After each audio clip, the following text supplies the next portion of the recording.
waxaan rabaa caawa inaan halkaan idinka tuso ama idinkala hadlo haddii ilaahay yiraahdo barnaamij soo socday muddo aan ku qiyaasayo hadda 20 sano 2005 barnaamij research aan ku bilaabay barnaamij caafimaad ayaa jiray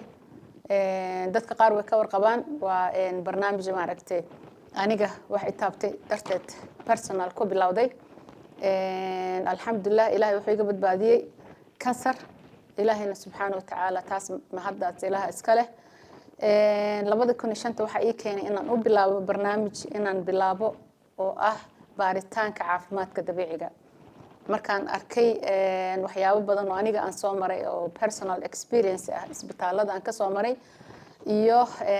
waxyaabo badan oo isbitaalada aan kala kulmay waxa goostay inaan raadiyo barnaamijka dabiiciga ah oo dadka yani u noqon kara wax daawo يعني oo dabiici ah isaga oo maaragtay qofka haduu ka soo qoostay kale daaweyn hore u qaatay ama alternative raadinay taas aniga ma ahayn dad ba maalin ku anfici doonta waxa iga ahayd wax aniga aan raadinayay oo aan rabay in aan nafteeda ku badbaadiyo iyo familkayga taas waxay ka bilaabatay marka 2005 inaan raadiyo dhibaato anigu dhacday darteed cuntadeena maxaa ka qaldan maxaa ka qaldan cuntada Soomaalida cunaan aniga maadaama aan cuntadaas wax ka cuno dabcan inta Soomaali ku noolaa cuntada way fiicneed laakiin marka dibadda soo aaday waxa soo bilaabatay cuntada nooca aan maaragtay hadda dhibaatada dadka u keensatay taas marka ogaaday mushkiladda ay keentay ayaan waxaan isku dayay marka inaan raadiyo bedel xagga cuntada ah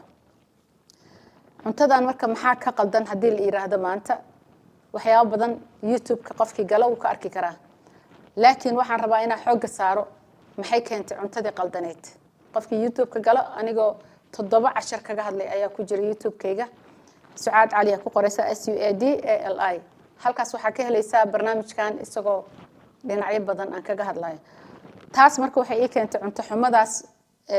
dadkeena haysata inaan waagaas ogaado 2005 aniga marka waxaan isku dayay marka inaan xal u helo horta nafteyda iyo familka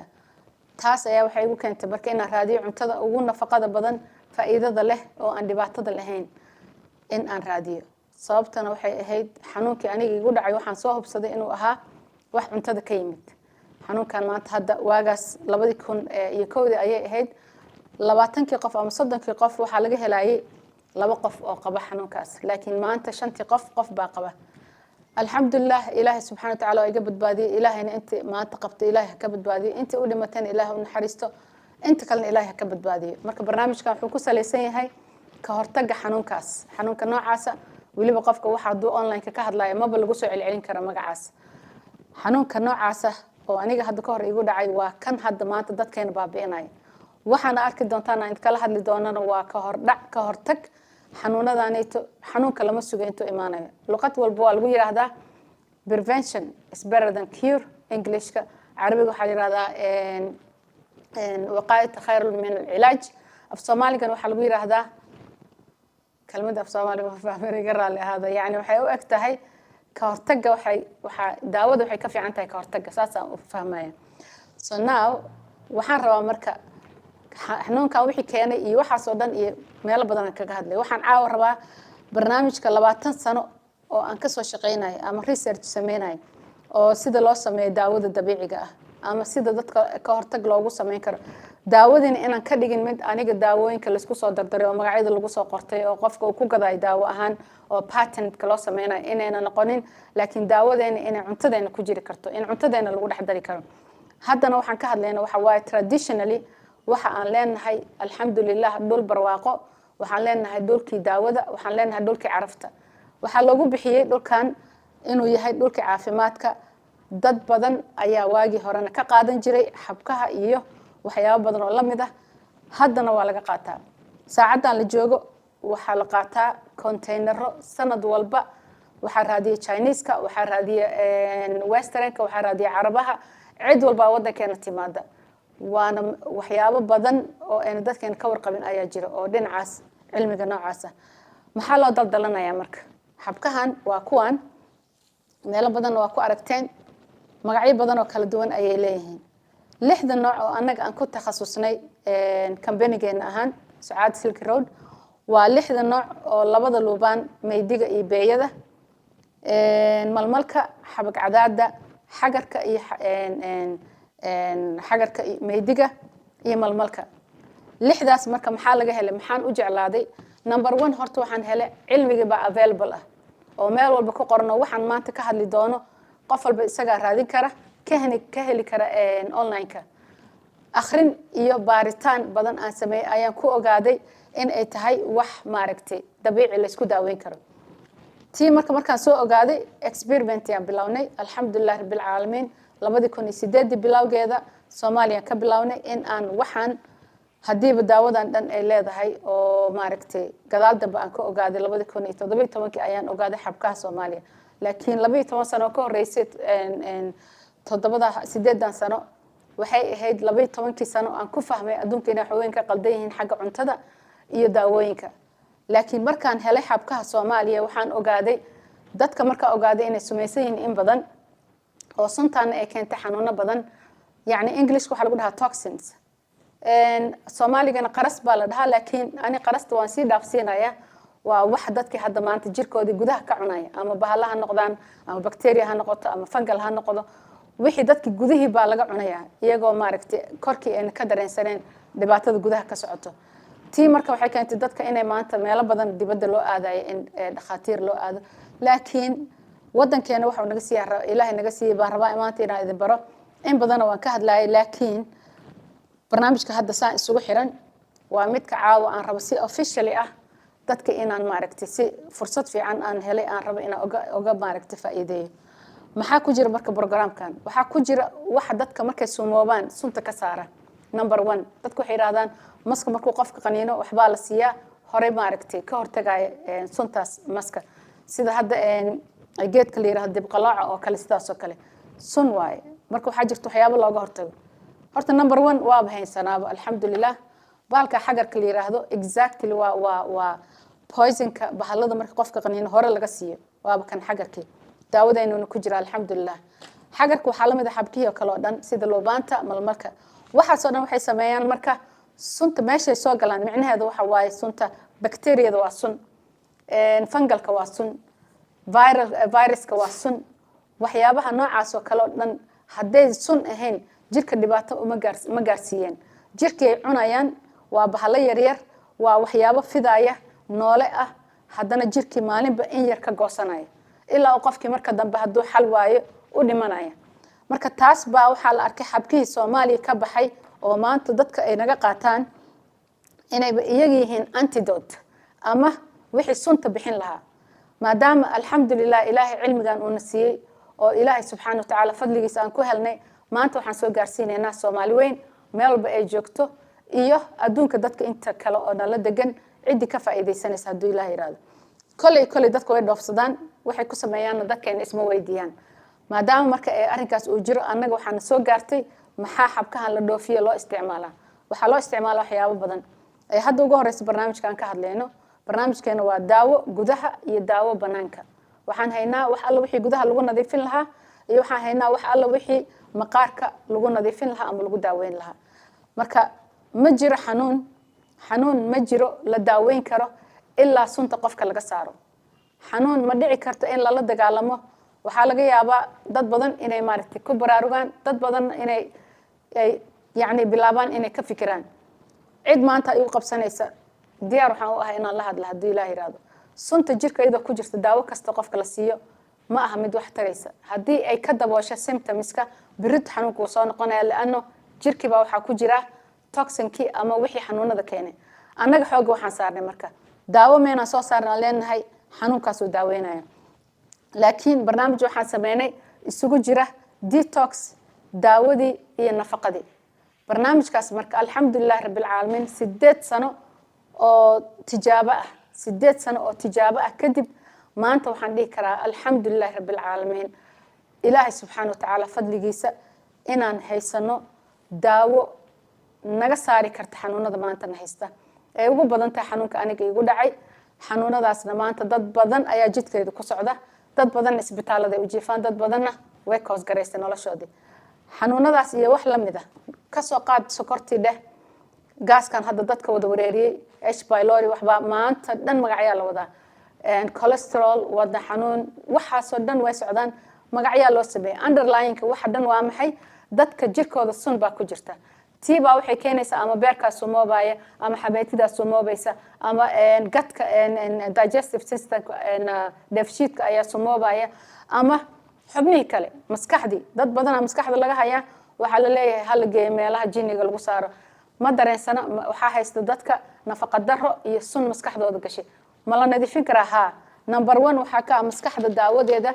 waatan waa lubaan dakarka ama beeyada alxamdulilah maanta waxaan ka hadlayaa kulli online ay ku jiraan in ay tahay neerfaha wax alla wixii toxin soo gaara neerfaha wixii nadiifin lahaa waxaa laga helay lubaan dakarka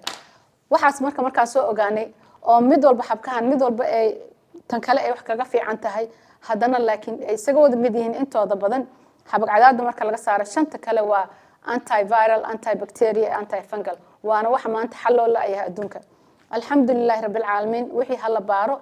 intaas waxaan ka leeyahay xagga akademiga maxay yihiin waxaan ka hadlayno alxamdulillah barnaamijkii waa weyn yahay youtube-ku ku jira ma rabo inaan kusii dheeraado laakiin maxaa ka mid ah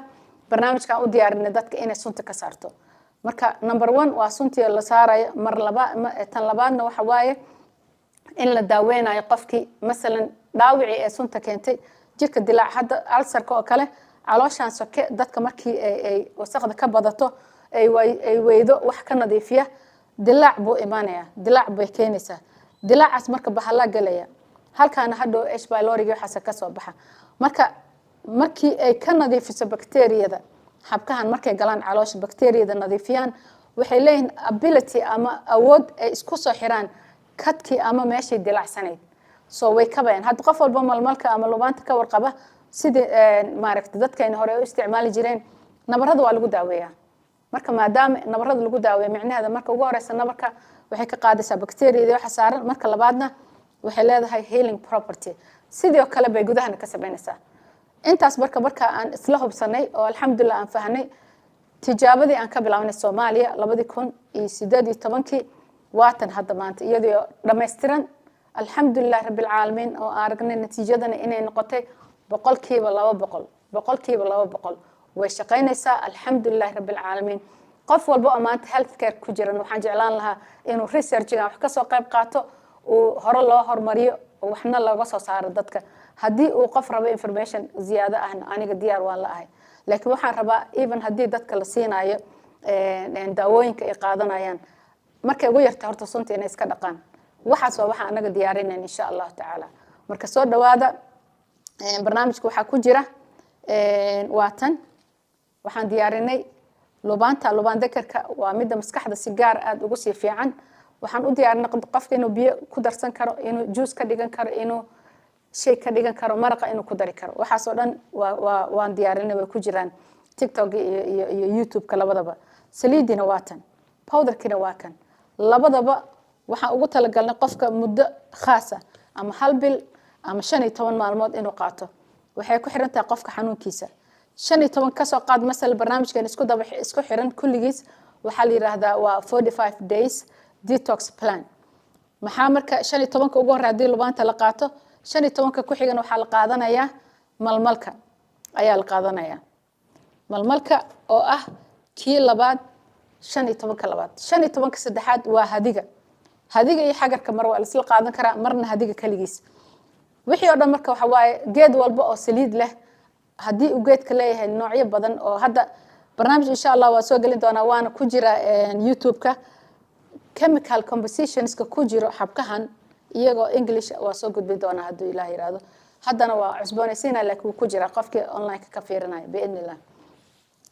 15 hore 15 labaad 15 saddexaad 45 days qofka markuu jirkiisa dhaqaayo oo suntii bakteeriyada bahladii ka saarayo maxaa marka la socdo oo dhinaca wadna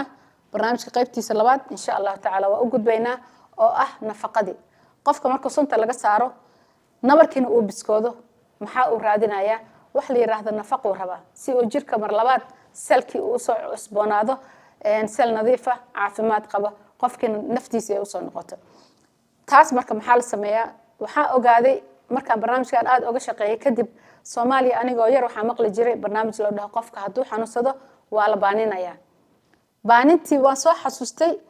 markaan sii warwareystan waxay noqotay qof kasta markuu xanuunsan yahay haddii lug ka jabto neef baa loo qalayaa waa la baaninaya qofka. micnaheed halkaas waxaa ka fahmaya qofka nafaqo xoog leh inuu u baahan yahay marka uu xanuunsan yahay. marka kaniiniye iyo cirbado iyo qalliin iyo waxaasoo dhan haddii ilaahay uu daawo kaaga dhigo waa alxamdulilah. laakiin haddana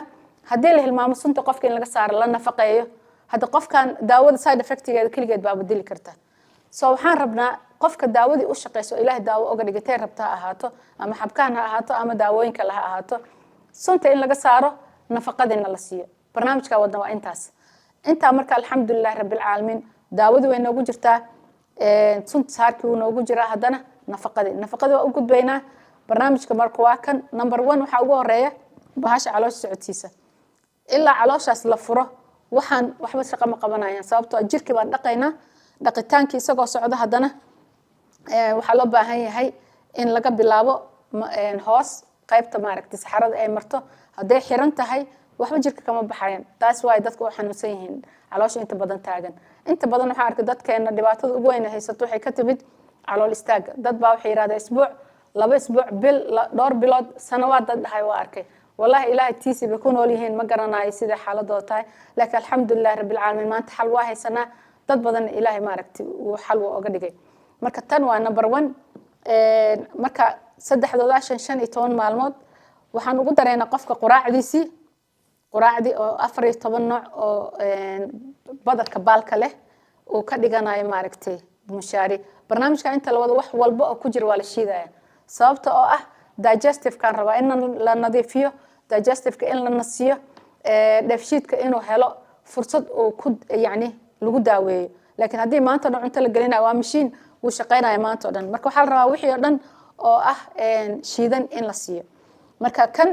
waa boorashkii waxaa lagu daraya timir baa lagu karinaya 2 qaado subaga caano geel lo wixii lagu daraba marka wuxuu u noqonayaa super quraac ayuu u noqonayaa qofka insha Allah.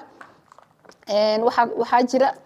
habeenkii qofka wuxuu ku cashayn karaa casho sahlan haddana aad protein uga buuxo waa plant based protein. proteinka aan ka hadlayno kale xaggu ku jira oo hilibka u badan laakiin kan waxaan soo soconay dhir badan oo u badan maaragtay xagga proteinka oo laga helo dhirta.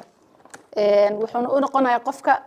waa idin tusaa sida loo sameeyo wax si fudud la xataa qof safar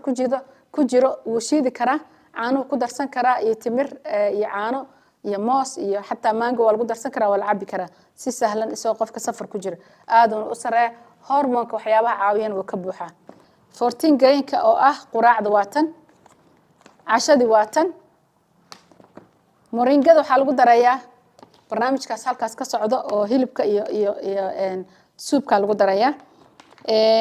shaahina waa kan qofka shaahiisa shaah markaan dhahno ma aha inuu ku jiro shaaha kaafiinka iyo coffee midna kuma jiro waa dhir la isku soo soocay ilaa 14 nooc oo dhir ah lubaantina way ka mid tahay. intaas marka maxaa ku dheer xabag cadaadi baa ku dheer. xabag cadaadi iyadana budo waa la shiiday iyadina waxay ka mid tahay qayb sida loo sameyn lahaa marka step by step waa idin tusaa insha Allah. tan waa barnaamijka qaybtiisii hordhaciisii ugu horeeyay iyo sababaha iyo meesha uu ka yimid insha Allah taala. waxaa kaloo jiro qofka haddii 45 days ka waa kuwan kuma jiraan 45 days ka waa kan daawadiisa. haddii marka uu qofka is yiraahdo waxaan way kugu adag tahay safarra ku jirta maybe hotel la degan tahay waxa kugu badan shaqada waxaan u diyaarinay isla iyadii loobaantii oo ah biyaheedii concentrated ah dabcan waxay ku socdaan waxaan oo dhan dose ogaanay inuu shaqeynayo dibna wax dadku u geysanayn iyo saliideedii labadaas isla qaadanaya. haddii xataa xafiiska uu fadhiyo ama safar ku jiro ama dukaanka qofka joogo uu qaadan karaa. dadka cuntada cunayaan inta badan way sumaysan tahay wax badan baa ku jira ee dadka ka warqabin. cuntooyinka maanta gadaal marka loo fiiriyo waxyaabo badan la ogaaday inay ku jiraan dadka hore ee warqabin. marka qofka markuu cunto cuno subaxa hore wuu qaatay duhurkii sidoo kale habeenkiina sidoo kale ka hortagna way tahay waana wax ugu fiican daawona way tahay haddii uu marka qofka xanuunsan yahay marka haddii uu yahay wax bacteria iyo waxaas maaragtay jirkiisa ku jirto. soo iyadana waa tan bil baa uu qofka qaadanaya. bisha labaad waa malmalkii bisha saddexaadna waa hadigii waay malmal iyo hadi iyo lubaan xooga aan u saaray qofkii rabo cilmi ahaan inuu fahmo online ku ka fiirnaa English hadii Soomaali rabo YouTube-kayga ka fiirnaysa cilmiga aad u badan yahay alxamdulillah insha Allah one day inaan jaamacad furano barnaamijkan lagu maaragtay lagu baranayo si ilmaha iyo loo diyaariyo future caafimaad qaba hadii Ilaahay yiraahdo marka barnaamijkan intaan ku eegyahay qaybta waxaan u galeynaa nafaqada iyo sida loogu dari karo cuntooyinka waxaan hadii Ilaahay yiraahdo daawadii waatan cuntadiina waatan ma dhaheeno daawadan qaado qofka iskala seexo ama habeenkii 3 saac maxaa la dhahaa 3 jeer maalinkii qaado laakiin wixii waxa rabnaa inaan ugu darno quraacdi qadadii iyo cashadii inay ku wada jiraan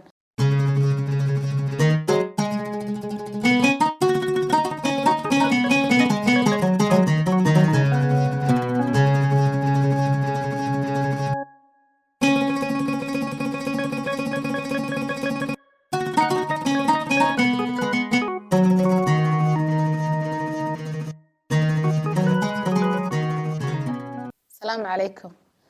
qaybtii labaad waa tan ku soo dhawaada qaybtii labaad oo detoxiga qaybna waa daawo iyo detox qaybna waa nutrition iyo nafaqo nafaqadeena maxaa kamid ah marka number 1 waxa ugu weyn waa hilibka iyo maraqiisa lafa haday ku jiri karaan oo maraq lagu karin karo waa si fiican tahay hilibka waa number 1 meesha uu ka kabsamo bini'aadamka oo u baahan yahay lafihiisa jirkiisa dhan uu ka dhismaayo waa hilibka gaduudan aan ka hadlaynaa chicken iyo waxa ugu badan waa hilibka qofku wuxuu ka sameysmaa kalluunka waa fiicantaa maskaxdu u fiican yahay isbuuciiba mar ama labada isbuuc mar chicken kan hadii uu yahay organic ama kan hada kenyajiga la dhaho oo maaragtay wadaniga kaas waa la cuni karaa laakiin isbuuci mar ama 10 maalmood hal mar hilibka ugu badan waa geela lo'da iyo ariga waxa aan rabno barnaamijkan salkiisa ugu weyn waa hilibka subaga iyo caanaha intaas hadii la isku helo alxamdulillah barnaamijkeena baaninta uu dhameystirmaya soo marka maxaan ka bilaabaynaa barnaamijka waxaan rabnaa inaan isku dhex darno daawadii iyo cuntadii daawadii waatan cuntadiina waatan ma dhaheeno daawadan qaado qofka iskala seexo ama habeenkii 3 saac maxaa la dhahaa 3 jeer maalinkii qaado laakiin wixii waxa rabnaa inaan ugu darno quraacdi qadadii iyo cashadii inay ku wada jiraan insha Allah laakiin waxa ugu horeeya lagu bilaabay habeenka qofka markuu qaato number 1 waa bahashan tii caloosh socodsiinaysa qaadada half teaspoonka qaadada shaaha yar teaspoonkeeda ayaa lagu darayaa inta marka ku darto waxa laga yaabaa xoogaa inuu kor marmarayo laakiin 2 daqiiqo 3 daqiiqo loo dhaafaa saas u qasaysaa saa marka u qasto habeenkii marka seexanayso ayaa waxa la rabaa in cabtid nuskoob biyo waa biyo caadiga ah waxba kale lama rabo biyahaas caadiga hadii shaah ku darsato okay laakiin biyaha caadiga kaaga filan caaw marka casheysay marka seexan rabto saas u qasanaysaa nuskoob half teaspoon saa marka u qasato 2 daqiiqo kadib si fiican u soo dhaxgalaya waa wada cabaysaa waxna kama reebaysid half teaspoon waxa la rabaa calooshan inay socoto maalinka ugu horeyso haday socon weydo ama 2 jeer oo kala musqusha tagtay hadana maalinka labaad habeenka labaad ku dareysaa habeenka marka seexanaysid waaye hadana habeenka saddexaad ku dareysaa 2 daqiiqo kadib waa cabaysaa waxna ha ka reebin nuskoobkaas waxba ha ka reebin ilmaha yararka marka kan baa loo kala barayaa nus caawal siinaa nusna habeen dabaal siinaa inta yartoo qastay ilmaha haday 10 sano ka yar yihiin saas loo siinaya 10 jir iyo wixii ka weyna nuska uu ku filan yahay insha Allah wax dhib ma laha laana dooskan qofku weyn siinaa xataa uu yar yahay marka insha Allah kaas waa midka uu ka bilaabanayo waana colon cleanserka taas waa number 1 number 2 waxa ku xiga waxaan ka bilaabaynaa lubaan dakarka powderkeeda waa ka wax arkaysaan waa powderkan hal qaado oo buuxda waa tii bariiska lagu cunaayay ama cuntada lagu cunaayay qaadadaas oo buuxda number 1 iyo xabag cadaadi oo budadeedii tan ay tahay iyadan hal qaado tana iyo hal qaado tana dhaladana lagu shubaya 1 litir oo biyo waay halka litir labadaas qaado powderka lagu daray caawa la dhigaya caawa dhan ha isla yaalaan subaxi waxa soo kacaysa iyadoo sidaas oo kale isugu milantay saa markay soo kacdo waxa la sameeyaa marka waa kuwan fruits iyo dhan waa arkaysaa wixii hesho hadaan ku iraado kana kugu shiidaya waxa laga yaabaa meesha joogto inaad ka heli weydo waxaa ku yaala cambihii wax alla wixii fruudii jiray adduunka in badan hadda way yaalaan laakiin in ka badan waxay yaalaan qof walba meesha uu ku nool yahay hadda marka waxaan rabnaa hadduu noqdo tufaaxa ama oranjiga ama cambaha ama waxyaabahan berrieska ah ama pineapple-ka wixii adi aa hesho baa waxaa la sameynayaa litirkaas waxaa lagu shiidayaa fruitka adoo diyaariyey baa litirka ku shiiday muxuu noqonayaa wuxuu ku noqonayaa smoothie aad u macaan ayuu ku noqonayaa tii caloosha socodsiinaysa markay dhammaato isla habeenkaas waxaa la qasayaa hal qaado oo powderka luubaanta hal qaado qaadada cuntada lagu cuno qaadada bariiska lagu cuno iyo hal qaado xabag cadaada gam carabiga hal qaado iyo hal qaado labada budo waa la soo qaaday waxaa lagu shubayaa habeenkii dhaladaas halka litir ama litir iyo bar wixii aad markaa cabi karto ayaa ku shubaysaa caawo dhani ooleysa saas iyadoo ah subaxii waxaa soo kacaysaa isku milantay ilaa waxaan waa xabka ma ogtahay marka litirkaas labada qaado ayaa kugu jirta maxaa la sameynayaa marka waxaa la sameynayaa waxaa ku shubaysaa bahalka lagu shiido marka fruitkan waxaa ku jira timirtii waxaa ku jira dragon fruit iyo berries kala ku jiro marka waxaan doortay kuwa oo berrieski aan isku soo qaaday iyo baashan la yiraahdo dragon fruit waa marka uu ironka qofka wixii uu ka heli lahaa ku badan meeshan vitamin C badanna waa ku jira marka waxaan sameynaynaa isagaas hadda marka waxaa halka ku jira timirta waxay ugu jirtaa waa sokorta booskeedii ma rabna sokor caadi ah sokorta waa midka dadka dilay waxa dadka dilaya inflammation ku badinaya waa sokortan cad ee dadka cunayaan timirta ilaahay sokor uu nooga dhigay hadaa weyda timir malab waxaas oo dhan waa ku samaysan kartaa marka hadda halkan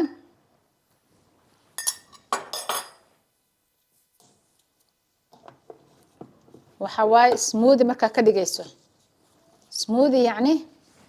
daawadina waa kugu jirtaa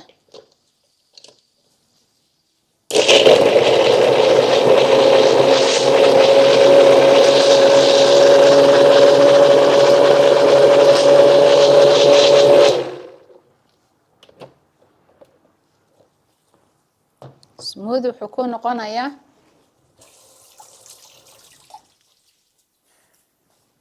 يعني caafimaad badan kugu jiro daawada kugu jirto detox kugu jiro marka hal koob oo saasa kaaga soo baxay ama laba koob hadda ka badiyay hadda wadi waa yareysan kartaa marka waa ka koob hadda subaxii cabto koobka labaad cambaha iyo waxa ku shiidan kartaa maaragtay fruutyada kala ku shiidan kartaa koobka saddexaad caaw waxa ku shiidan kartaa pineapple-ka muxuu ahaa canabka iyo waxa ku shiidan kartaa cananaaska iyo adiga kala dooro iyo tufaaxa midna green ka dhigo mid gaduudka ka dhigo midna yellow ka dhigo saa jeceshahay marka subaxii mid galabtii mid habeenkiina mar maxaa halka ka soo baxaya waxa qaadanaysaa daawo iyo nafaqo badan calooshaana la dhaqaya intaas subaxii maalinba laga rabaa inaad qaadatid insha Allah soo marka biyihii saanay kugu qasan yihiin biyahan marka si aan sheekada u soo fududeyno inta hadda idin tusay malmalka 15 maalmoodna saasa lagu sameeynaa malmalka iyo xabag cadaada ayaa la isku darayaa 15 xabag hadigana sidoo kale waxaa loogu sameynayaa hal qaado oo xabag hadi ah hal qaado oo kan ah biyaha saasa marba habeenkii loogu qasaya maalinkiina saasa ugu shiidanaysaa marka biyaha hadaa rabto wax shiidid iyo waxba kale hadaad ku dareen oo fruitka gooni u cunaysid biyaha sidooda u cabaysaa maalin walba halka litir waa ina dhameysato 15 hore loobaanta 15 labaad malmalka 15 saddexaadna hadiga marka intaas waxaan rabnaa 45 maalmood waay wixii aan ku dardar lahaydna waa kuwan inta hadda waxaan ka hadalnay waa wixii fruit ahaan loogu dari lahaa maxaa kale marka nafaqo qofku u baahan yahay taas ayaa hadana ka hadlaynaa insha Allah taala marka taas hadda waxa waay qaybtii fruitka lagu shiiday kan marka isku shiidnay biyihii loobaanta iyo malmalka marka isku shiidnay hadda marka waxa soo haray saliidi 15 maalmood ugu horeysa daawadeeda waxaan ka hadlaynaa saliidi loobaanta aad powerful ah waxa qaadanaysaa 3 jeer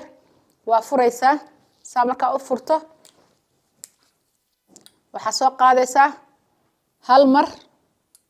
hadana mar labaad afka ku shubanaysaa mar saddexaad waxay ku soo qaadi karto inta soo qaadi kartaa qaadanaysaa 3 jeer 1 2 iyo 3 saddexdaas jeer marka waxaa qaadanaysaa subaxii mar, duhurkii mar, habeenkii markaa seexanaysa mar. habeenkii markaa seexanaysa marka waa intaa ku shubaysaa dhowr dhibcood meel alle meesha ku xanuunaysa, haddii lafaha ku xanuunayaan, haddii beerka laga hayo, haddii caloosha laga hayo, waa marinaysaa meesha markaasita laga hayo. xataa madaxa haddaa dhinacyada madax xanuun hadduu jiro dhinacyadaana la mariyaa, madax xanuunka wuu kaa baxaya insha allah. marka saliidan korkana waa laga isticmaalayaa, afkana waa laga qaadanaya. marka saliidda iyo lubaanta 15 maalin ugu horeysa ayaa iska leh, 15 ku xiga maalmalka, 15 ku xigana hadiga iska leh. marna waxaa soo geli doona xagarka booska, hadiga xagarka gali doona 15 dambe markay noqoto, sababtoo ah dadka xagarka aan siinayo waa dadka fangalka ku badan yahay. marka taas iyadana maaragtay idin sheegaya. soo saliid halkaas ay ku egtaa insha allah. hadda marka waxaan soo gaarnay habeenkii caawa markaa seexanayso. bahalkan waa iftaar protein oo ku qoran yahay ramadaanka kadib. hadda ka hor aan duubnay tiktok ku jira sida maaragtay ugu fiican yahay qofka inuu ku afuro. laakiin waxaan ugu talagalnay habeenkii qofka markuu seexanayo cunto, dadka waxay cunaan cunto waaweyn ee waqti dambe cunaan, laakiin cishaha meelahaas ayaa waxaa la rabaa hal mar kan haddaa qaadato ma daba adaaba cunto u baahnaaneen, caloosha way ku buuxsamaysaa. marka kan protein badanaa ku jira, dhir badan oo maaragtay aad daawo u ah. waxaan rabnaa marka waatana iyadoo halkan ku jirta inta shay oo markaa lagu daraayo kaliya waa waxa ugu sahlan oo la qaato iyadoon la karinin, adigoo safar ku jira, adigoo meelba jooga horaa ka samaysan kartaa, aad proteinkeeda u sareeya. marka waxaan ka bilaabaynaa horta waxaan haysanaa caano geela oo dukaankeena yaala, kambanigaana ka qaadanaa. caanahan waa highly clean, haddana aad quality-gooda u sareeya. laanna waxaan dooranaynaa, waxaan ognahay dadka inaan siin karno caafimaad ahaan. marka waa nadiif, quality control ay soo mareen, shahaadadooda haystaan, waa caano geel aad iyo aad aan maaragtay wuxuuna la mid yahay koobka shaaha ama kafeega meelaha laga cabo, lacagteeda ayuu la egyahay. marka caanahan geelan ku sameynaynaa insha allah. hal koob adiga ama 200 ml ayaa isku daraysa, ku shubanaysaa meesha bahalka wax lagu shiido. waxaa ku daraysaa mooska yaryarka ah, mooskan yaryar, midka yaryarka ah oo maaragtay moos sokorowga la dhaho ayaa lagu daraa, maaha midka waaweyn. kaas waxaa ku darsanaysaa 2 xabo oo mooskaas ah. waxaa ku daraysaa 3 xabo timir, 3 xabo timir, midda waaweyn ama 5 xabo kuwa yaryarka ah ayaa ku darsanaysaa. hal qaado oo ah bahashan waatana, hal qaado iyadoo ah ayaa ku daraysaa. intaa markaa isku darto waxay ku noqonaysaa shake aad u macaan oo haddana nafaqadiisa aad u sareyso. habeenkii haddaa kan ku cashaysid waxba kale uma baahnid insha allah.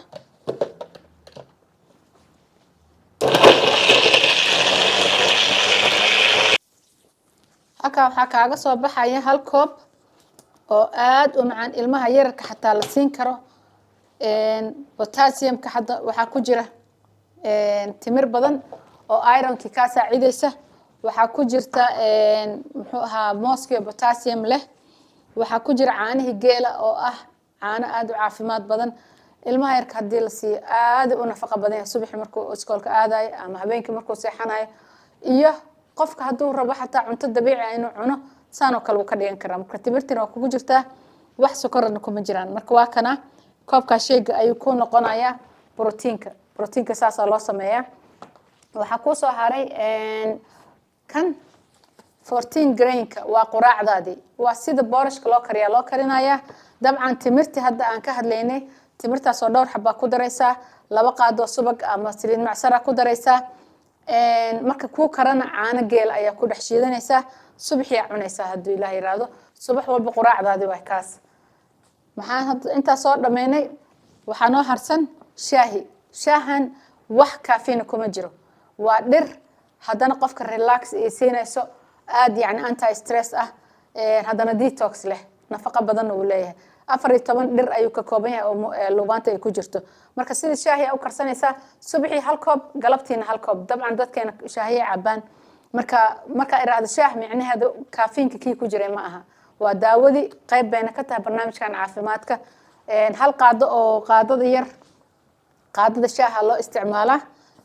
hal qaado iyo waxaa isku daraysaa 2 koob biyo ah. isku kari shaah ku noqonaya ama timir la cun ama malab ku darso sokorta ka dheera inta ka dheeraan karti insha Allah waxa ku soo haray moringada qaybtan waxay soo galaysaa hilibka taas hadda galayna qaybta hilibka iyo maraqa insha Allah qaybtan waa qaybta ugu muhiimsaneyd qaybtii borotiinka ugu weyn aan ugu diyaarnay barnaamijkan ayaa hadda ka hadlaynaa waa hilibka essential ayuu noo yahay waa qaybta ugu weyn oo barnaamijkan aan ugu talagalnay oo baaninta ah dadka waxa rabnaa xanuunsana oo noo yimid in la baaniyo ari hadii loo qali karo xoolo hadii loo qali karo way fiican tahay laakiin hadii kale nus kiilo rubac xataa haduu qofka qaadan karo laazim hilib inuu qayb weyn ka ahaado waa barnaamijkan insha Allah hal mar isbuuci kalluunka oo kale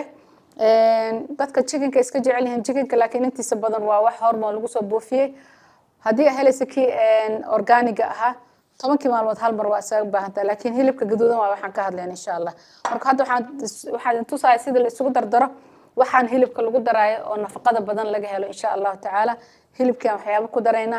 kaali ila arka insha Allah waxa ugu horeeya saliida macsarada waaye anaga ma isticmaalno saliid cad iyo waxaas ma isticmaalno saliida macsarada subag waxa heli karto saliidaha seed oil aad isaga ilaali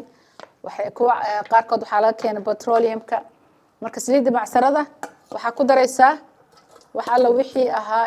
maxaa la dhahaa basasha kale in lagu bilaabo dadka badan saasay sameeyaan basasha ku daraysaa waxa ku daraysaa hilibka ku shubaysaa nus kiilo way fiican tahay qofka inuu qaadan karo laakiin haddii nus kiiladu ku badan tahay rubac waxaan rabno dhan waxa waa qofka baanintiisa waxaan ka hadlayno waxa lagu darayaa bahalkii arrow root-ka waa kana ayaa lagu darayaa hal xabba ku filan waxa lagu darayaa kasaafadii oo karsan waxaan oo dhan already hore u kareen laakiin markaan waxa lagu dhex daraa hilibka kan isagana waxa waay bocorkii oo isagana waa karsan yahay si ay hadhowdi soup isugu noqdaan ayaa waxaan oo dhan la isugu darayaa aad u jilicsan yihiin laakiin waxa rabaa in dheefshiidka loo fududeeyo waxa uu qofka cunaayo ama qaadanayo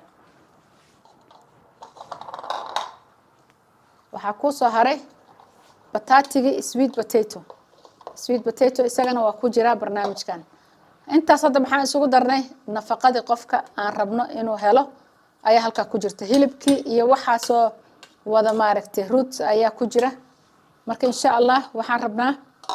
markay hal bar si fiican soo karaan waa idin tusaaya barnaamijka qaybtiisa ugu weyn waa tana insha Allah marka laga tago fruitka iyo khudaaraha kale waxa gadaal uga dareynaa waxyaabihi carfin lahaa sida barbarooniga saddexdiisa kalar baa ku jira barbarooniga waa kan